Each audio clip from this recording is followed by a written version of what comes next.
त्रिमितीय 3 में सबसे पहले हमको पढ़ना है, देखना है बेलन। तो ये बेलन क्या चीज है? बेलन को बेटा अंग्रेजी में सिलेंडर कहते हैं। और सबसे पहले तो आप ये जान लीजिए, बेलन जो है 3D एक आकृति है, अर्थात त्रिविमीय आकृति है। ये त्रिविमीय आकृति है। त्रिविमीय आकृति का अर्थ होता है हम इसके पूरे भाग को एक बार में पूरा नहीं देख सकते, ये होता है बेलन। अब आइए बेलन का चित्र बनाते हैं। तो बेलन का चित्र कुछ इस तरह से बनता है बेटा। बेलन का ऊपरी भाग वृत्ताकार होता है और जो बेलन का निचले वाला भाग है बेटा, ये भी क्या होता है? वृत्ताकार होता है। इस तरह से बेलन बनता है। बेलन का ऊपरी भाग वृत्ताकार और बेलन का निचली भाग भी क्या होता है? वृत्ताकार होता है। और बेलन की देखिए, बेलन के मध्य में एक काल्पनिक रेखा गुजरती है, जिससे हम कहते हैं ये बेलन का अक्ष होता है बेटा। और इस बेलन के वृत्त के केंद्र बिंदु से वृत्त के परिधि को यहाँ पर एक रेखा छू रही है। इसको हम त्रिज्या कहते हैं R, और इसको हम त्रिज्या कहते हैं R। ये R त्रिज्या है बच्चों, ये भी त्रिज्या है बेटा। इस तरह से बेलन का निर्माण होता है। ये बेलन का ऊपर हिस्सा वृत्ताकार और बेलन का निचला हिस्सा वृत्ताकार। और ये जो आप देख पा रहे हैं, इसका साइड वाला जो भाग है, ये वाला, इसको कहते हैं बेटा, कल्पना कीजिए ये समतल में खड़ा है। कल्पना कीजिए समतल में क्या है? खड़ा है। तो इसको ऊंचाई कहते हैं। मैं आपको यहाँ चित्र के माध्यम से दिखाने का प्रयास करता हूं।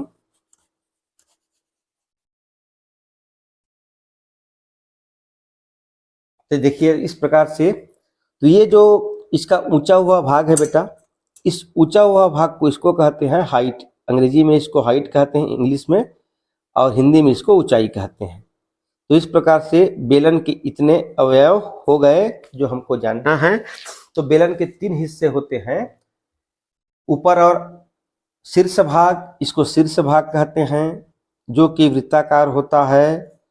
आधार भाग जो जमीन में बैठा है, आधार भाग, ये भी वृत्ताकार है। और जो बीच वाला भाग है बेटा, ये मुड़ा हुआ वक्राकार भाग होता है, तो इसको वक्राकार भाग कहते हैं। तो इस प्रकार से बेलन के इतने अवयव होते हैं। एक वक्राकार भाग, ऊपर में शीर्ष भाग वृत्ताकार, आधार में शीर्ष भाग वृत्ताकार, ये हो गया बेटा बेलन। अब चलिए एक हम पढ़ते हैं क्या होता है। पहले आयतन। हमने सब लोगों ने सुना है कि एक आयतन होती है। तो आयतन का सूत्र क्या होता है? हम सब जानते हैं बेटा। तो आयतन का सूत्र होता है लंबाई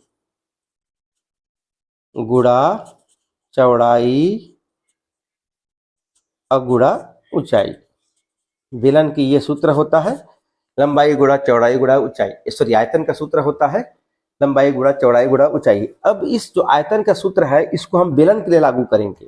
आइए देखते हैं बेलन के लागू करते हैं। तो यहाँ पर ऊंचाई है, ऊंचाई तो हम पा गए यहाँ से, लेकिन हमको यहाँ इसमें कहीं भी लंबाई और चौड़ाई नहीं दिख रहा है। लंबाई और चौड़ाई नहीं दिख रहा है। अब सर आप बोलोगे आयतन क्या, कहाँ से लिए?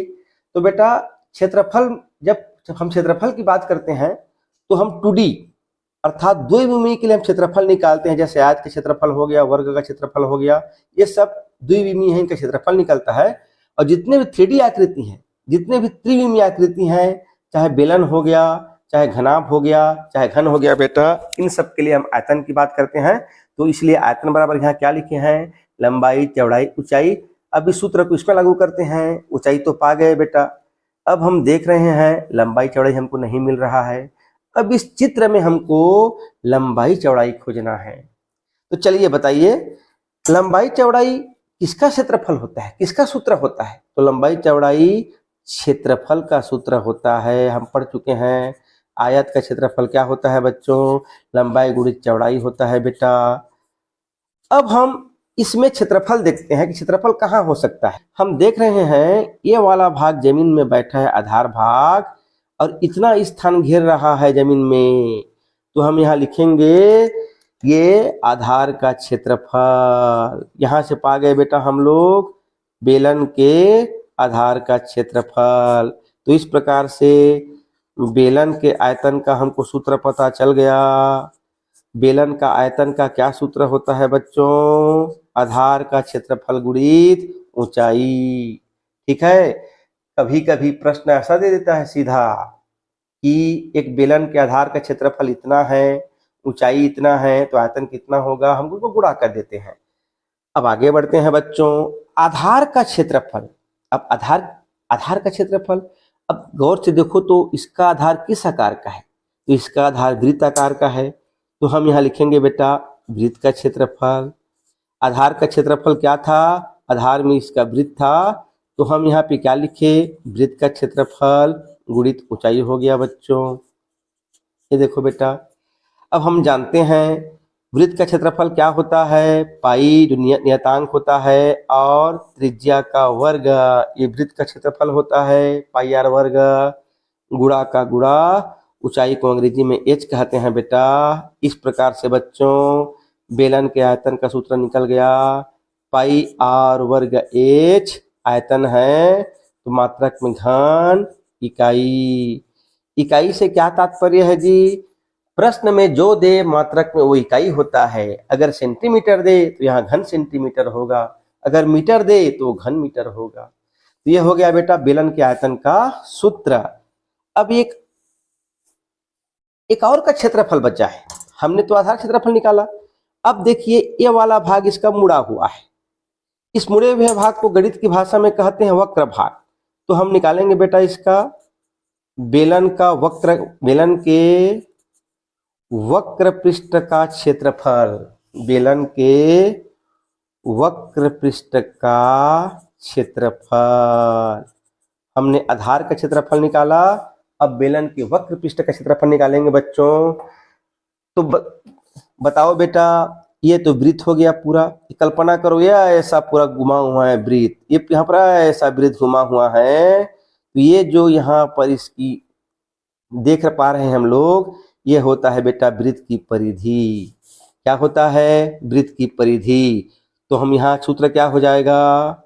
बेलन के वक्र क्षेत्रफल बराबर वृत्त की परिधि या वक्र की परिधि गुणित ऊंचाई। अब हम जानते हैं वृत्त के परिधि का क्या सूत्र होता है? 2 पाई आर गुणा ऊंचाई एच। तो इस प्रकार से वक्र पृष्ठ का क्षेत्रफल निकल गया 2 पाई आर एच, और चूंकि क्षेत्रफल है तो यहाँ पे वर्ग इकाई आएगा बेटा। ये देखो बेलन के वक्र पृष्ठ का क्षेत्रफल बराबर वृत्त की परिधि गुणित ऊंचाई, बेलन की परिधि गुणित ऊंचाई। परिधि का सूत्र 2 पाई आर ऊंचाई एच। तो इस प्रकार से बेलन के वक्र पृष्ठ का क्षेत्रफल क्या हो गया? 2 पाई आर एच वर्ग इकाई। अब हम बेलन के यहाँ तक वक्र पृष्ठ का निकाल चुके हैं। अब हम बेलन के संपूर्ण पृष्ठ का क्षेत्रफल देखेंगे। किसका? बेलन के संपूर्ण पृष्ठ का क्षेत्रफल। इन तीनों सूत्र को हमें एकदम कंठस्थ याद होना है, क्योंकि यहाँ से डायरेक्ट प्रश्न पूछता है बेटा। तो बेलन के संपूर्ण पृष्ठ का क्षेत्रफल। अब जब यहाँ पे बेलन के संपूर्ण पृष्ठ की बात कर रहा है, तो बेलन में कितने भाग हैं? 3 भाग हैं। वक्रीय भाग, फिर नीचे में ऊपर में शीर्ष भाग, बीच में वक्रीय भाग और नीचे में आधार वाला भाग। अब देखते हैं बेटा शीर्ष क्या है? तो वृत्त का शीर्ष क्या है? तो बेलन का शीर्ष क्या है? वृत्त है। तो वृत्त का क्षेत्रफल क्या होता है? पाई आर वर्ग होता है। ध्यान, वक्रीय भाग का क्षेत्रफल क्या होता है? 2 पाई आर एच होता है। आधार भी वृत्त है, इसका भी क्षेत्रफल क्या होगा? पाई आर वर्ग होगा।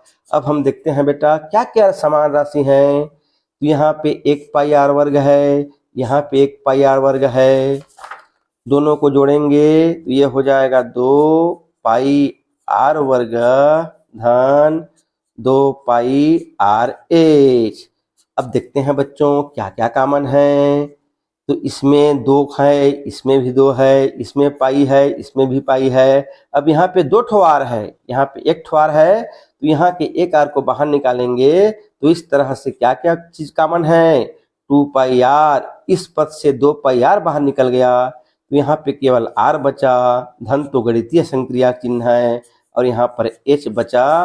तो इस प्रकार से बेलन के संपूर्ण पृष्ठ का क्षेत्रफल हो गया 2 पाई r, r धन h। चूंकि क्षेत्रफल है तो इसका मात्रक क्या होगा बच्चों?